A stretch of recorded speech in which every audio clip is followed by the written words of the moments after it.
শবে বরাতের নামাজের নিয়ত হচ্ছে নাওয়াইতু আন উসাল্লি লিল্লাহি তাআলা রাকাতাই সলাতিল লাইলাতুম মুবারাকাহ নাফলি মুতাওয়াজ্জিহান ইলা জিহাতিল কাবাতিশ শরীফাতি আল্লাহু আকবার।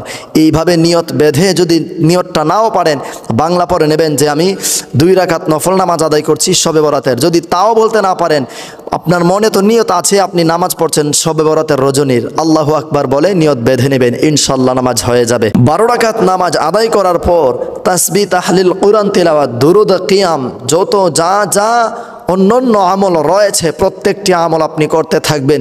যদি সময় সুযোগ হয়, যদি সুযোগ থাকে, তাহলে আপনার আপনজন আত্মীয় স্বজনদের কবর জিয়ারত করবে এবং মা বোনেরা ঘরে বসেই কবর জিয়ারতের উদ্দেশ্যে আপনারা সূরা কালাম পড়ে কবর জিয়ারতের উদ্দেশ্যে কবর জিয়ারত ঘরে বসে আপনারা করতে পারবেন ইনশাআল্লাহ। এবং এরপর যদি পারেন সলাতুত তাসবিহ নামাজ আদায় করবেন। সলাতুত তাসবিহ নামাজ আদায় করে আল্লাহ রাব্বুল আলামিনের কাছে এমনিতেও যা চাই আল্লাহ রাব্বুল আলামিন তাই দিয়ে দেন ইনশাআল্লাহ।